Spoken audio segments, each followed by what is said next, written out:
Hey everyone! Welcome back to roboNinjaz. In today's video, we're going to learn how to interface an I2C OLED display with the ESP32 using MicroPython. By the end of this tutorial, you'll be able to display custom text and even graphics on a tiny OLED screen like this one. Let's get started. Here's what you'll need for this project: an ESP32 development board, an I2C OLED display, preferably one using the SSD1306 driver, a few jumper wires, and a breadboard if you want to keep things neat. Let's wire things up. The OLED module has 4 pins: VCC, GND, SCL, and SDA. Connect VCC to 3.3 volts, GND to ground, SCL to GPIO22, and SDA to GPIO21 on the ESP32. These are the default I2C pins for the ESP32. Before we begin coding, make sure you have MicroPython flashed on your ESP32.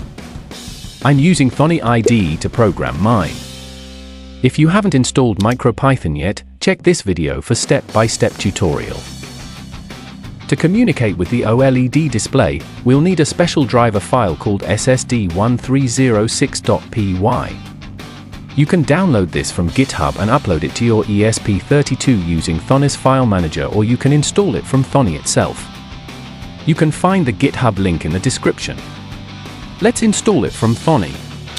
Go to Tools, Manage Packages, search for SSD1306. Click this first link and install package.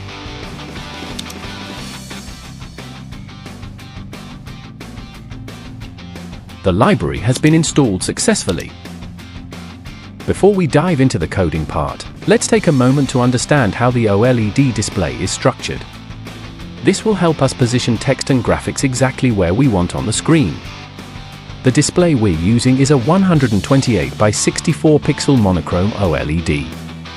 That means it has 128 pixels across horizontally, and 64 pixels vertically. The screen uses a coordinate system where the top left corner is position 0, which means x equals 0 and y equals 0. The coordinate for top right corner is 0, 127, bottom left corner is 63, 0, and bottom right corner is obviously 53, 127.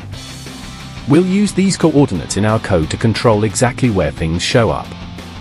Let's write a code to display a text at the 0, 0 coordinate.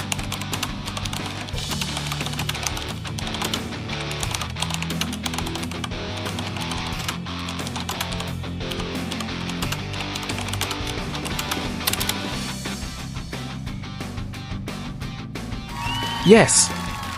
We have successfully printed our first text. Congratulations! Let's see how the code works. First of all, import the required header files including the library file that we have added. Now, we'll set up the I2C communication by specifying the pins connected to the OLED. For verification, let's run a scan to display all connected I2C device addresses in the shell. To control the display, we need to create an OLED object. We do that by providing the screen dimensions and the I2C connection. This clears the screen so we can draw fresh content. Here, we're displaying the text at the 0, 0 position, which is the top left of the screen.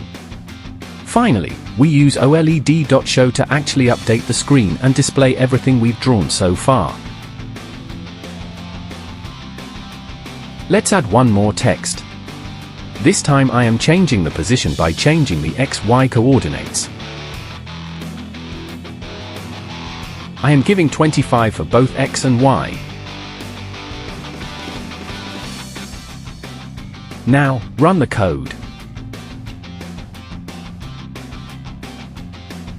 You can see the word hello is displayed in a different position, which is 25, 25.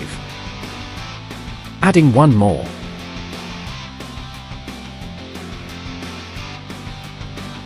Like this, you can display any text in any part of the display. Let's make the display a bit more dynamic. We'll show a number that keeps increasing every second.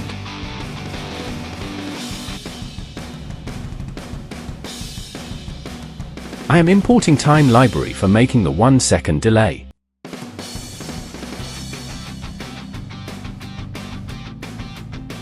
the display will show the incrementing number starting at the coordinate 5030, which places it nicely toward the center of the screen. Oh, looks like something's not right here. Without calling OLED.show, the new number won't be visible, it will stay stuck on the old screen content. Whenever you modify the display, always follow it up with OLED.show to reflect the changes on screen. Now, a new problem has come up, all the numbers are getting printed on top of each other. To avoid this, we need to clear the display area before drawing the new number. This way, the old number gets erased, and only the updated one is shown properly. Awesome! Now we can clearly see the number updating correctly on the OLED display. Just like this, we can display any dynamic data at any position on the screen. This method works for any kind of real-time data, and you can choose where it appears by setting the coordinates. So whether it's a sensor value, a timer, or a message, you can print it anywhere on the OLED just like we did with the counter. How about we try out some cool graphics? Let's code some graphics. Now, let's run the code. You'll see various shapes like rectangles, circles, lines, and even a sine wave, all created with this code.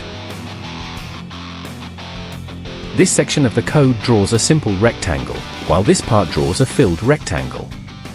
For the circle, I used a mathematical equation with trigonometric functions. This method allows me to draw both regular and filled circles. This section draws a line, and the sine wave is generated using the sine function, with each pixel being enabled to form the wave. With creativity, ideas, and a touch of mathematics, we can create different types of graphics like this. All the links to the source code are provided in the description below. If you enjoyed this video, smash that like button, share it with your friends, and hit subscribe for more exciting projects. See you next time, stay awesome.